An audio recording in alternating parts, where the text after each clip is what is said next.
Hey everyone, this is Neha and welcome back to my channel. कैसे आप सब? I hope आप बढ़िया होंगे।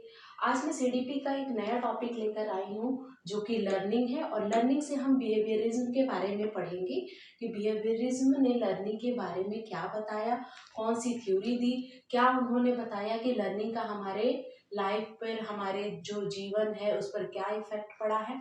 तो इन सब चीज़ों को हम आज पढ़ेंगे। तो पढ़ते हैं हम बिहेवियरिज्म के बारे में। बिहेवियरिज्म क्या है? व्यवहारवाद। तो व्यवहारवाद से बहुत सारे जुड़े हुए हैं साइकोलॉजिस्ट, जैसे ये वॉटसन हो गए, थॉर्नडाइक हो गए, बीएफ स्किनर होंगे। ये सब जो साइकोलॉजिस्ट थे ये क्या थे? व्यवहारवादी थे। और व्यवहारवाद एक सबसे पुरानी फील्ड मानी जाती है साइकोलॉजी में। तो आज हम पढ़ेंगे कि व्यवहारवादियों ने लर्निंग के बारे में क्या बताया, क्या लर्निंग हमारे जीवन पर असर छोड़ता है, लर्निंग से क्या हमारे लाइफ में चेंजेस आते हैं। तो इन सब चीज़ों को हम आज पढ़ेंगे। तो सबसे पहले हम पढ़ेंगे कि लर्निंग का डेफिनेशन होता क्या है, ठीक है ना। तो लर्निंग क्या होता है? लर्निंग का मतलब होता है सीखना या अधिगम। लर्निंग क्या है? लर्निंग को हम पढ़ेंगे relatively permanent change in behaviour because of experience, knowledge and understanding. हमारे बिहेवियर में जो चेंजेस आता है, किससे आता है? एक्सपीरियंस के थ्रू आता है। और कोई चीज़ हम नॉलेज गेन करते हैं उसके थ्रू आता है। हमारी अंडरस्टैंडिंग बढ़ती है, हमारी समझ बढ़ती है, तो उससे क्या होता है? लर्निंग आती है। क्या होता है ना कि जैसे जैसे हम लाइफ में आगे बढ़ते जाते हैं ना, तो हमें बहुत सारी चीज़ों का एक्सपीरियंस होता है और उससे हम सीखते हैं। अब हम ये बता सकते हैं कि एक्सपीरियंस बुरे भी होते हैं और अच्छे भी होते हैं, है ना। पॉजिटिव एक्सपीरियंस है, नेगेटिव एक्सपीरियंस। तो क्या होता है, जब हमारे साथ कुछ अच्छा होता है तो उसको हम पॉजिटिव एक्सपीरियंस पे लेंगे। जब हमारे साथ कुछ बुरा होता है तो उसको हम किस में लेंगे? नेगेटिव एक्सपीरियंस पे लेंगे।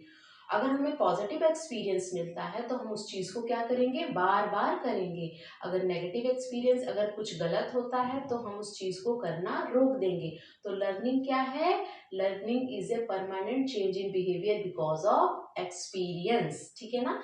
ये बेसिक डिफिनेशन है लर्निंग का। इसको आप अच्छे से देखना, ठीक है ना। तो क्या है कि व्यवहारवाद के बारे में हमने बात किया कि उन्होंने लर्निंग के पर बहुत काम किया और बताया कि कैसे एजुकेशन में लर्निंग काम करती है। उन्होंने बहुत सारी थ्योरी दी, बहुत सारे लॉज दिए, ठीक है ना। तो उसमें उसमें क्या होता है कि उन्होंने फैक्टर बताया कि अगर लर्निंग अगर आपको अच्छे से करनी है तो आपको इस 3 फैक्टर पर ध्यान देना होगा। और ये 3 फैक्टर हेल्प करती है आपको अच्छी लर्निंग कराने में। पहला फैक्टर क्या होता है? इंटरेस्ट, दूसरा मोटिवेशन और तीसरा इन्वायरमेंट। इंटरेस्ट कैसे? जब तक आपको किसी चीज का इंटरेस्ट नहीं होगा, आप उत्सुक नहीं रहेंगे कि नहीं मुझे ये काम करना है, तब तक आपकी लर्निंग अच्छे से नहीं होगी। अगर आपको किसी चीज में इंटरेस्ट ही नहीं रहेगा तो आपकी लर्निंग कैसे होगी? आप कैसे सीखोगे? तो सीखने के लिए सबसे पहला जो पहली चीज क्या होती है? इंटरेस्ट। दूसरा क्या होता है? मोटिवेशन। किसी भी चीज को, काम को करने से पहले आपको मोटिवेटेड होना जरूरी है। आपको मोटिवेशन मिलना चाहिए। क्या होता है, बच्चों को कुछ सिखाना है ना, तो बच्चे ने एक अच्छा काम कर दिया तो उस पर हम लोग क्या कहते हैं? उसको मोटिवेट करते हैं कि ना वेरी गुड, री इन्फोर्समेंट देते हैं ना, कि नहीं बहुत अच्छा किया। तो वो क्या करेगा? वो बच्चा उससे खुश होकर बार बार उस काम को करेगा, अच्छे काम को, ठीक है ना। ये सब चीज़ें मैं डिटेल में जाऊंगी। बीएफ स्किनर की जो थ्योरी है, उन्होंने किस तरह बताया था कि कैसे पनिशमेंट एंड री इन्फोर्समेंट काम करता है एजुकेशन में, उसके बारे में उन्होंने बताया था, ठीक है ना। तीसरा होता है इन्वायरमेंट। आपको किसी भी चीज़ को सीखने के लिए पॉजिटिव इन्वायरमेंट होना चाहिए। अगर आपका इन्वायरमेंट पॉजिटिव नहीं है तो वो सीखने में बाधा नहीं डालेगा, ठीक है ना। तो बिहेवियरिज्म से जो सबसे पहले जुड़े हुए क्या थे? जो साइकोलॉजिस्ट थे जिनका नाम था जेबी वॉटसन, यानी बिहेवियरिज्म में सबसे पहले काम किसने शुरू किया? जेबी वॉटसन ने, ठीक है ना। इन्होंने एक बिहेवियरिज्म पर बुक लिखी, ठीक है ना। क्या लिखी? एक बुक लिखी। उस बुक का क्या नाम था? बिहेवियरिज्म। उस बुक का नाम था बिहेवियरिज्म, ठीक है ना। व्यवहारवाद नाम की एक बुक लिखी। किसने लिखी? जेबी वॉटसन ने लिखी। कब लिखी? 1924 में, यानी 1924 में जेबी वॉटसन ने एक बुक लिखी, ठीक है ना। अब ये बुक कैसे लिखी? वो भी एक साइकोलॉजिस्ट थे, ठीक है ना। इवन पावलव नाम के एक साइकोलॉजिस्ट थे, उनसे वो बहुत प्रभावित थे। क्यों प्रभावित थे? क्योंकि इवन पावलव ने डॉग पर एक एक्सपेरिमेंट किया था, ठीक है ना। डॉग पर एक एक्सपेरिमेंट किया था, वो बहुत फेमस हुआ था एक्सपेरिमेंट, और इवन पावलव के डॉग के एक्सपेरिमेंट को ध्यान में रखते हुए उनको क्या दिया गया था? नोबेल पुरस्कार दिया गया था। कब दिया गया था?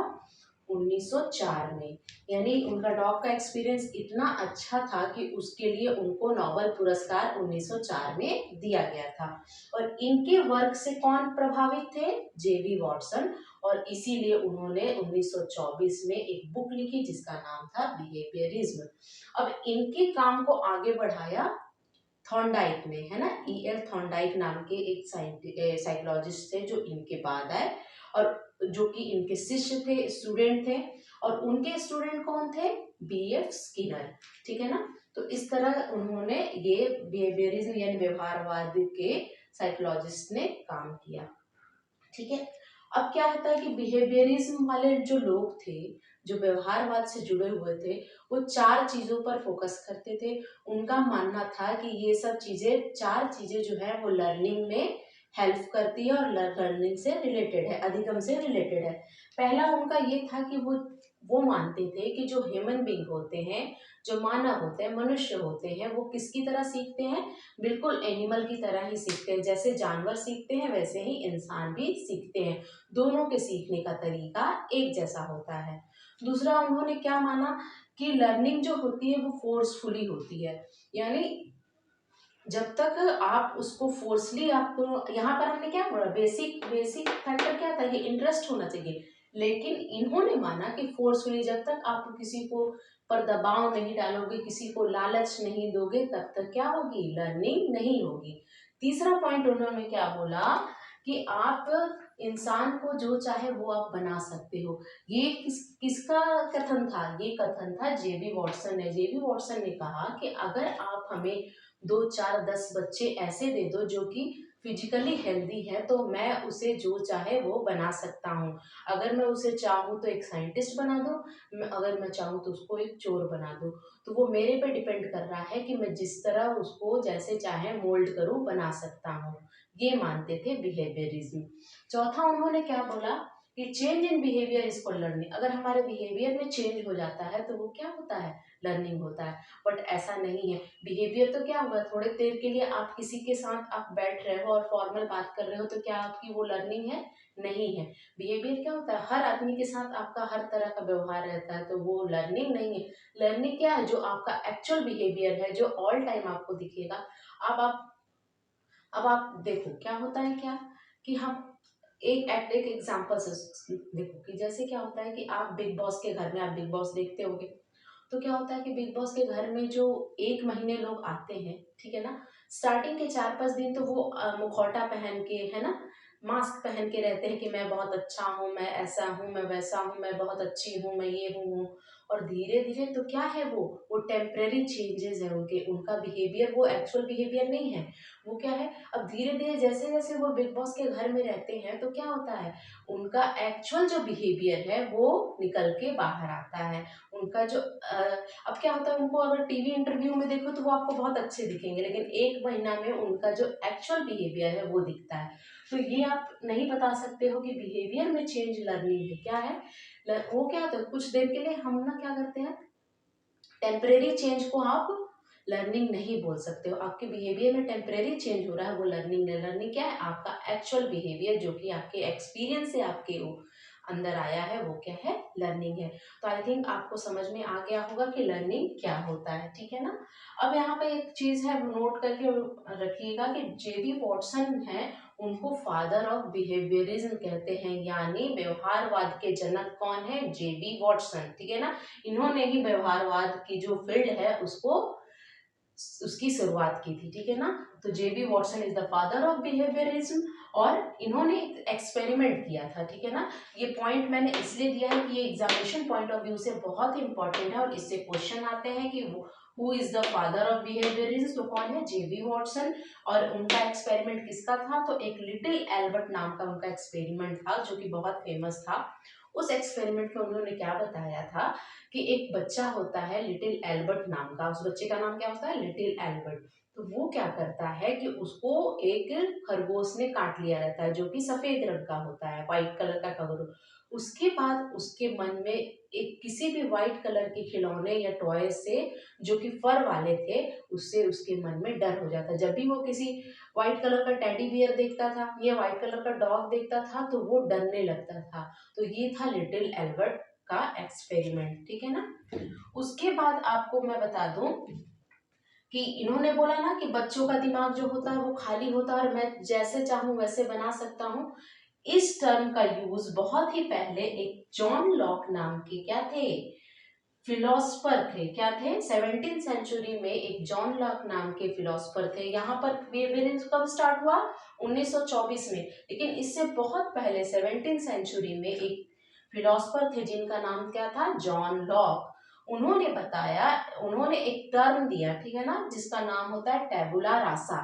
क्या नाम होता है, टैबुला रासा। टैबुला रासा का मतलब होता है एम्प्टी ब्रेन, खाली दिमाग, खाली बर्तन, आप कुछ भी बोल सकते हो, ठीक है ना।